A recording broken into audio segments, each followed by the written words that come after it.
like to welcome you all to the Georgian Group's 8th Annual Preservation Award this evening. Glad you could all make it in the rainstorm.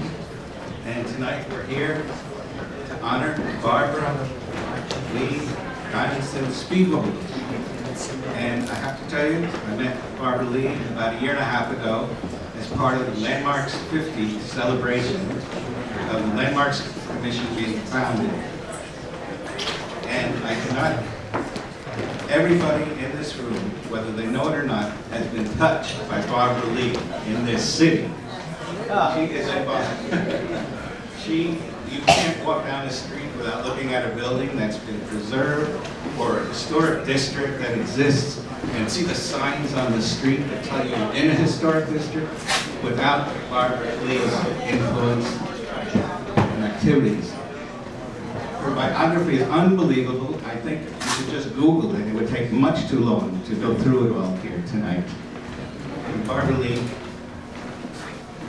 thank you for everything you're doing and continue to do. Barbaralee was just made the chairwoman of the New York State, the chair of New York State Council of the Arts. 3 months ago.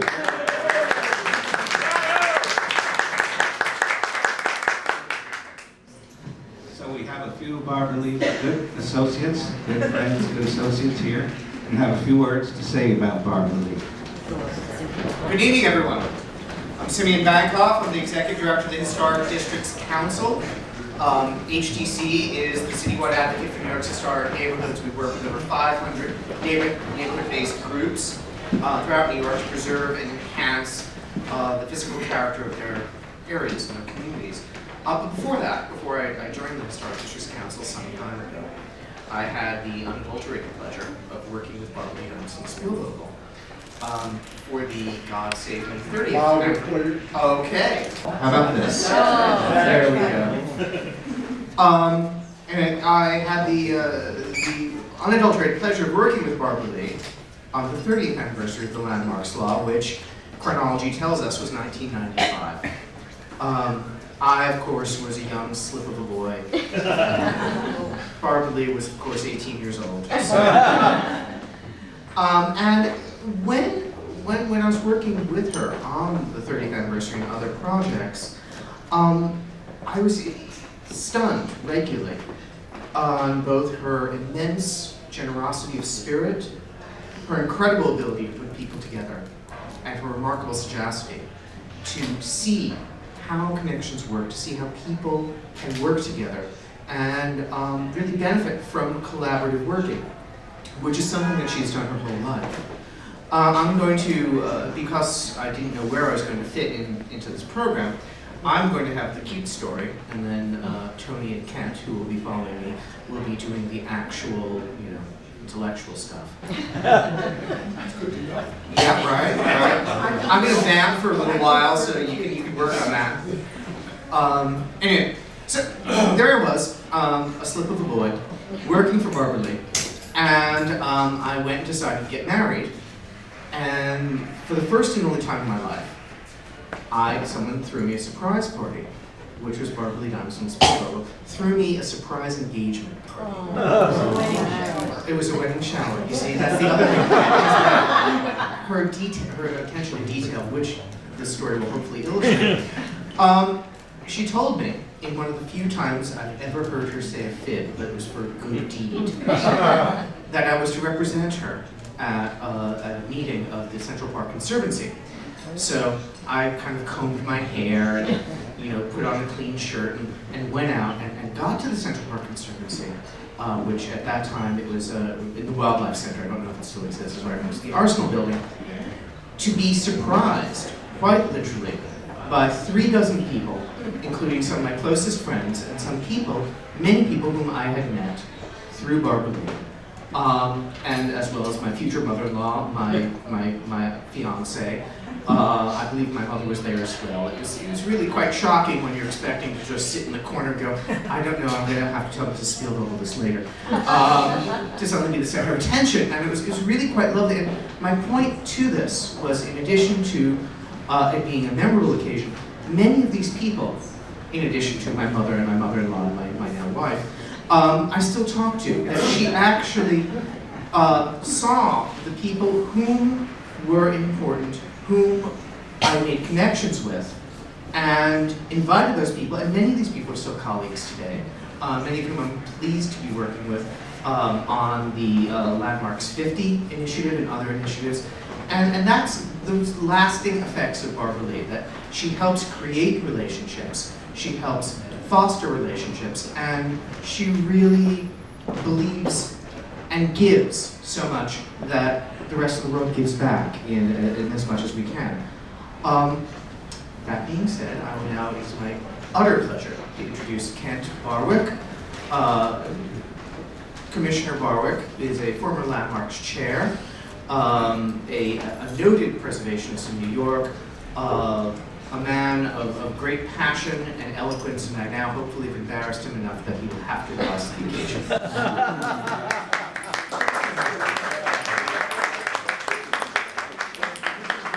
Intellectual part that we're waiting for. This is actually a very cheerful occasion, even though showers seem to figure in the horoscope. Barbaralee Diamonstein-Spielvogel never did anything else but brilliantly lead the 50th anniversary of the Landmarks Law. She deserves to be celebrated. In fact, she deserves to be braced herself, carried around the room wherever she park on our shoulders. But she has done much more than that, and that's why it's really fitting that you're honoring her. And I'm pleased that I know Simeon and Tony are the picadors at this event. She has such a long list of accomplishments that I wouldn't risk trying them all, but she was a long-serving commissioner of the Landmarks Commission. I believe the longest-serving commissioner. She is a distinguished author, a journalist, and not just a journalist, but one of the best interviewers. Maybe this is part of her persona that will have to be reduced a little now that she's a high state bureaucrat. But she's one of the best interviewers ever. I only wish she could have a crack at Donald Trump. She is, as a cultural figure, she was the first head of the Department of Cultural Affairs here in our city, but she had along through her career a great special interest in stimulating collaboration between artists, and I think that's something that is sorely lacking, and I'm glad that she's done it. And through her signs and exhibitions, which surround you with that great line about Christopher Wren, and you see his memorial around you, as you see Barbaralee's influence. You can't get out of this club or hardly anywhere in New York without going by these wonderful signs. She has made the city accessible, she's made it tangible, easy to read, and that's sharing ownership with ordinary mortals, ordinary citizens of New York. She, in fact, has brilliantly built a political constituency for historic preservation. I want to say something particularly about something that she did that I was aware of that I don't think is much celebrated or understood. But you as Georgians understand and are celebrating this, I think the tercentenary. I never get it right, the tercentenary anniversary of Capability Brown, and through your programs and your sister organization, you have celebrated Robert Adam. In this city, after there was the Landmarks Law, there was no protection for works of art, material works of architecture, such as Robert Adam had done. There was no protection for historic landscapes that had been designed, as Capability Brown might have. And so there was an effort to revise the law, an effort which Mr. Wood, who will be speaking in a moment, was part of. It was a very distinguished committee, leading figures and lawyers, but we weren't getting anywhere. And our efforts to revise the law, to make it possible to protect scenic landscapes like Central Park or Prospect Park or great interior spaces, until Barbaralee took it up and went quietly backstage. I never knew what she said. I'll never ask what she said, but somehow she persuaded Mayor Lindsay and his team to overrule their own landmarks commission and amend this law. And New York is so much richer for having protected interiors, for having protected places like Central Park and Prospect Park and Eastern Parkway. None of that would have been possible. One of her achievements along the way, she's always been more focused than other people, thank heavens, on the anniversaries of the landmarks law. And she was the one that, when the law was 25, even though she was barely 23 herself, recognized that it needed to be celebrated and decided to have a ceremony. And I was working at the Landmarks Commission then, and one of the younger bright people on the staff was your next speaker, Mr. Anthony C. Wood.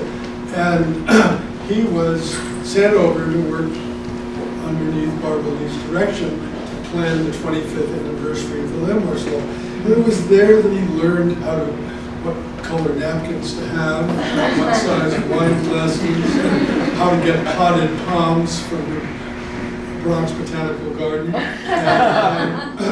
And he was part of a group that we later called the Diamondettes, brilliant young people that went to work at Barbaralee and really learned something from it and decided to continue with their careers.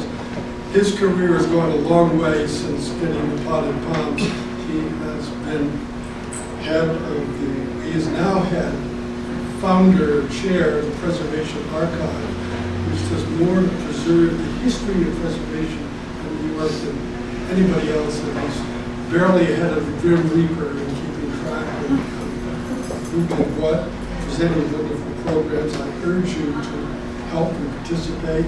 He's been a leader of the Preservation League of New York State. He has been grants officer of the J.M. Kaplan Fund, which helps preservation organizations. And he has been a hard-working individual citizen working for groups like the Municipal Art Society, where we once worked together for the Landmarks Commission itself. Tony brings a unique outlook to the city of New York. He both cares about its architecture, understands that ultimately it's about politics. It's about the ability to bring citizens effectively together to fight for the things that matter. A lesson he learned in his youth from Barbaralee Diamonstein-Spielvogel and carries on to this day, Mr. Anthony Simeon.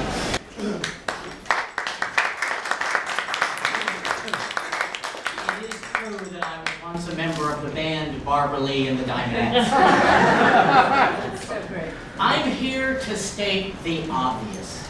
When it comes to advocating for the cause of historic preservation, no one does it better than Barbaralee Diamonstein-Spielvogel. She is in a class of her own, whatever metric you want to use. You want to talk about creativity, longevity, productivity, consistency. Barbaralee has set the standard for everyone in preservation. Not to correct Mr. Barwick, who I've had the pleasure of working for several times, and not to date any of us on the podium. It was the 15th anniversary of the Landmarks Law when I first worked with Barbaralee Diamonstein-Spielvogel. I, of course, was not even a slip of a boy. I was in short pants. Barbaralee must have been wearing pigtails. But already at that point in her career, she had done enough preservation work to earn enough medals for a battalion of preservationists. We've heard of the dog whisperer, horse whisperers. Barbaralee is the preservation whisperer. We will never know the causes she launched, nurtured, encouraged, prodded, assisted. And one reason we're never going to know all the fingerprints Barbaralee has left on the cause of preservation in New York is because she believes in the big tent concept of historic preservation. She doesn't want to have the preacher of preservation talk to the choir. She has always recognized the need for a very big tent. And the work she did around the 50th anniversary shows the type of big tent that she could pull together. And what a wonderful ringmaster she is in that tent. She's brought together a coalition of over 200 groups, many of whom didn't know they were preservationists until Barbaralee, talking to them, pointed out that in their DNA were the exact shared values of historic preservation and that they needed to come under that wonderful flag. And that 50th anniversary alliance that she put together, just adding a plus to it, the New York Landmarks 50 Plus Alliance will now continue as that coalition of over 200 groups is going to continue to meet and plan events to celebrate Preservation Month in New York, which will be every April from now until the end of time. And that is another legacy of Barbaralee. What's also great about Barbaralee is she's refreshed old established ways of exciting people about preservation, exhibits and books and tours, and brought preservation plaques into the 21st century with her cultural medallions. But she's always been pushing for the new ways to reach audiences. You know, there are people out there who can always find the word no in innovation. Barbaralee finds the word notion in innovation, and she makes it happen. The word no is not in her vocabulary. And if you work with her, you shouldn't use that word either. Barbaralee is also the master of what I call, she's a great kind of preservation chef. She's mastered the stone soup approach to making things happen. She doesn't need a lot of money. She's able to get people to come forward and help. So marrying the stone soup strategy with the Tom Sawyer paint the fence for me strategy, she has managed to leverage resources for preservation that money could never buy. What's particularly remarkable about Barbaralee is we could be giving her an award for her lifetime accomplishments. She could have rested on her laurels for years, and she's got a lot of laurels to rest on. Instead, we're really honoring her for the work she continues to do. That new book on that table, the 50th Alliance. And that, I think, is the most remarkable thing about Barbaralee, is that she is as vital and vibrant a part of preservation in New York today as when she first appeared on the scene just a few years ago. We've never had a mayor with the courage or guts to make her the chair of the Landmarks Preservation Commission. But thank goodness we have a governor who is smart enough to make her the chair of the New York State Council on the Arts. And wonderful that you Georgians have had the wisdom to honor her this year, because no one else deserves it more. So let us hear from the great lady, Barbara.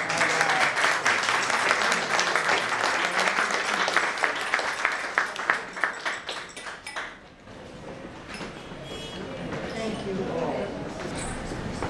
Thank you, John Kinnear. Thank you for all the fine work that you personally have done for enhancing our awareness of the role of Scots in New York City. Because of your research, your details, your projects, your speeches, it has become evident that there is scarcely a building in all of New York City that was not built in whole or in part by a Scots person. Thanks also to each and all of you for being here, and to the American Friends of the Georgian Group for your fine work as advocates for the appreciation and preservation of architecture, art, and design. Actually, I have a lot of remarks, but I don't want to make them, because I have been rendered speechless by these three wise men of preservation, and they are each singular, each making a remarkable contribution to the well-being, to the well-being of our lives and to the richness of this city. I must say I am overwhelmed by your generosity, all three of you, in saying only nice things about me. But as you sort of went through the years, I was mentally following the three of you with the greatest pleasure that one can enjoy. And I realized what a lucky, privileged person I am. Whatever its bumps in the road, it's really been a wonderful journey that I have been on all of my life. Not only because of the people that I have the opportunity to cooperate and collaborate with, but how nourishing it has been to me. So I thank each and all of you, speakers, audience, all of New York. I do have a big heart. And I think there is something exponential about the more that one gives, the more one does receive. It's particularly nice to have these lovely comments. Far too generous, but I'll accept that with humility and thanks, in this landmark building. Someone told me I was sitting in Edwin Booth's chair, and I was thinking how lucky that it was the right brother. And was reminded that this club was founded by Edwin Booth, and as probably all of you know, remodeled by our noted architect Stanford White. Each of them Players Club members, and that is why this Italian Renaissance eclectic style that first became popularized by the 1893 World's Fair was used throughout. And if you look at this row, you see this extraordinary difference that there was indeed an original stoop to this building, but was eliminated by and added the Sanson porch and also the English basement fashion that is here. When I came up, there was Kent on this balcony. I felt I had arrived at such a special place, and it is a special place for me this evening. I can't tell you how much I appreciate all these warm words. And it's nice to have it in a place where the intent of establishing this club was to make certain that performing artists could have an opportunity to mingle with other professions that were closely aligned to them. I don't know what this is, and I hope it doesn't topple over. There, as you know, have been very many notable members here, and I was thinking of some of them that ranged all the way from Mark Twain and Alfred Lunt to Liza Minnelli and Kevin Spacey and Sidney Poitier that have resided right here. This building is also a very significant repository of memorabilia and theater history, both American and British, and some very renowned painters, equally renowned as their subjects, adorn these walls. So you might take a moment before you leave, if you haven't already, to remind yourself who some of these people are. But as we're here, it is a good opportunity to remember that the preservation of our architectural heritage is not guaranteed by the United States Constitution.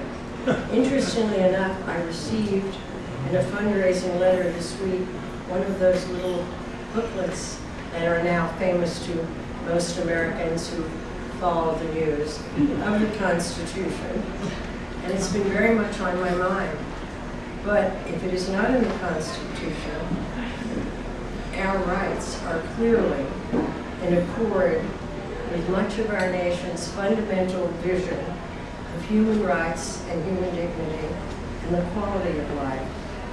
So I like to remind persons that it is not coincidental that the preservation movement evolved side by side for the civil rights, human rights, women's rights, the LGBTQ, and other progressive movements during these past 50 years.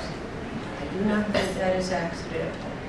All of these forces converge, including preservation, because they share the philosophical commitment that the right to self-determination should be balanced by our responsibility to each other and to the greater good. That responsibility includes the preservation of our shared and singular histories.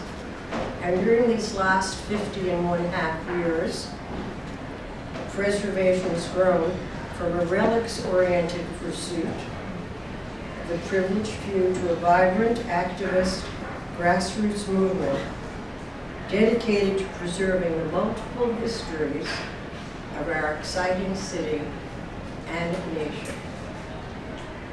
As Tony and actually Simeon and Kent pointed out, for these past 3-ish years, the Landmarks 50 Plus Alliance. Can you imagine why we've changed the name to 50 Plus? In part to honor yet another person who did a wonder for our nascent organization. The late Massimo Vinelli designed our logo pro bono, as he did everything else. The street signs, the cultural medallions, the historic district markers, many of my exhibits, and so on. So we've kept that logo, and since we like the future as well as the past, we've added the plus. So it can go on, and we don't have to have a new logo.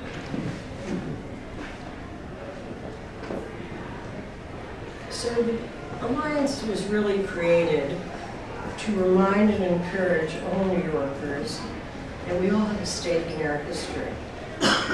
And collaboration and cooperation is the only way we will move forward. I don't want to say stronger together, but I do believe that notion too. Most efforts in the so-called creative community are collaborative. So are our efforts to ensure that our shared architectural heritage is not squandered but preserved, made comprehensible, meaningful, and available to those who come after us. So let us continue to advocate together. We are each of us important advocates and messengers. Thank you all for the energy, the effort, the commitment that you have generously demonstrated. We've achieved a great deal during these last 50.5 years. But I want to remind you of something that President John F. Kennedy once said. We're faced every day with a choice that lies between the public interest and private comfort, between national greatness and national decline, between determined dedication and creeping mediocrity. That choice belongs to Americans. So thank you, American friends of the Georgian group, and thank you all for your persistent and determined dedication to our shared histories and to our shared public interest. I very much appreciate this evening.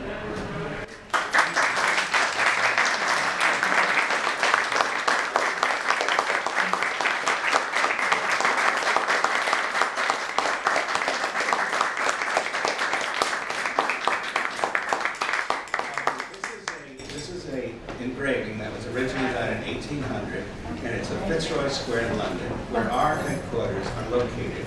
It's a Robert Adam townhouse, and Adams Brothers designed the entire square. We've managed to restore the building over the last 15 or so years.